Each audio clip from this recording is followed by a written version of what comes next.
I'm Julia Lee, an equity strategist with Bell Direct.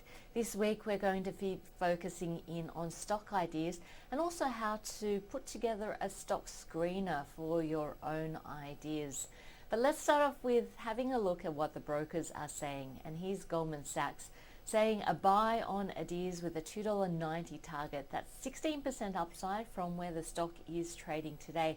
It also likes Select Harvest with a $5.59 target. That's upside of 19%, saying that although the Californian drought conditions are easing, which is helping the supply of almonds, if you have a look at the Australian drought experience, it usually takes 2 to 3 years for conditions to recover. So saying that Select Harvest is undervalued.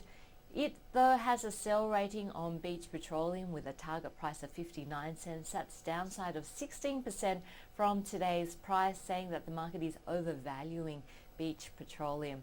Moving on to Deutsche Bank and a whole number of stock ideas here, adding to the portfolio. Boral, Healthscope, Incitec Pivot, Pact Group, Rio Tinto and Suncorp Metway, but removing Horizon, CSL, James Hardie, Medibank Private, REA Group and Spotless. So plenty of ideas there from Deutsche Bank.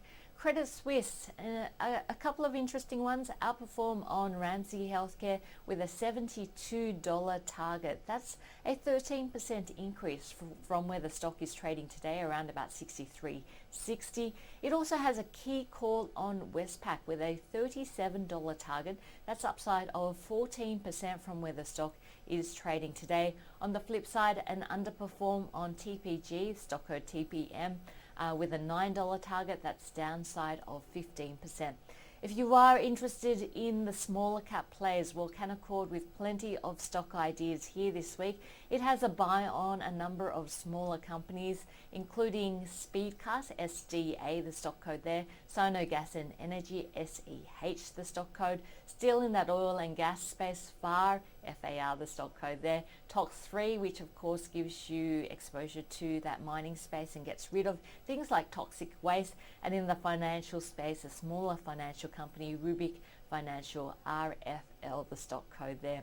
UBS this week focusing in on the wealth managers, saying that if the volatility continues that we have seen in the first 2 months of the year, then we could see wealth managers doing it tough, saying that AMP is the most insulated against a volatile environment and fluctuations in fund flows, but BT Investment and Henderson the most exposed. Its key call is to buy AMP and to sell BT Investments.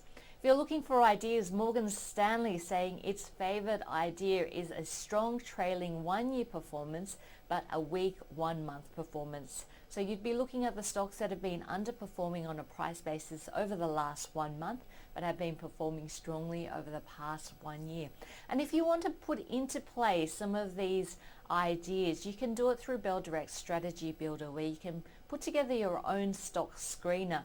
Let me run you through one of my favorite stocks screens. And using the Strategy Builder, first of all, I like to look at a market capitalization of greater than $100 million. And that's to screen out some of those smaller, less liquid companies on the market. Next, I like to look at both earnings and revenue growth. So starting off with revenue growth, I'm looking at growth in the last period greater than the last year. So let's look at growth of greater than 5%. Same with earnings growth, same type of thing where I'm looking for earnings growth over the last period to be greater than the last 1 year. So looking for earnings growth of 5% here. And finally, I like to put in a technical screener as well, because a number of academic studies have shown that by combining fundamentals and technicals, so earnings momentum as well as price momentum, you get a much stronger result. So looking at technicals and looking at bullish signals, if you do have a favorite technical indicator, you could input that in. But over here, we'll just look at bullish indicators and look at the top 40%, so a rating between 3 to 5. And that gives us our top 5 picks here using the Strategy Builder, which I then go to research further.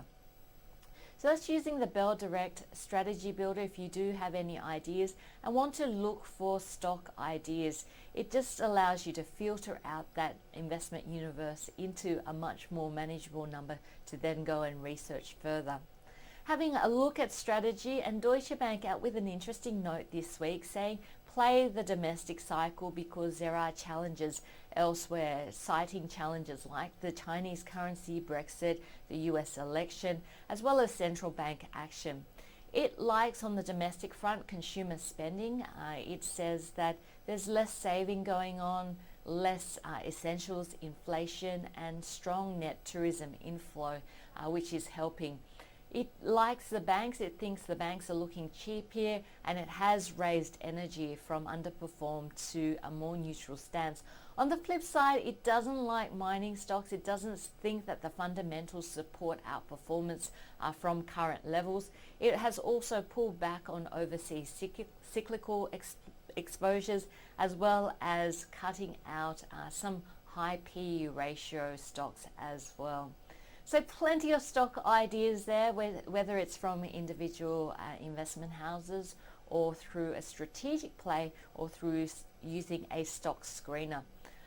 Lots happening in the week ahead, a strong focus on retail stocks this week. If we have a look at the calendar, on Wednesday we'll see Sigma Pharmaceuticals coming out with full year numbers. On Thursday we'll see both Myer as well as Oriton coming out with half-year numbers, and on Friday we'll hear from Premier Investments with half-year numbers, as well as Sydney Airports coming out with its February traffic numbers.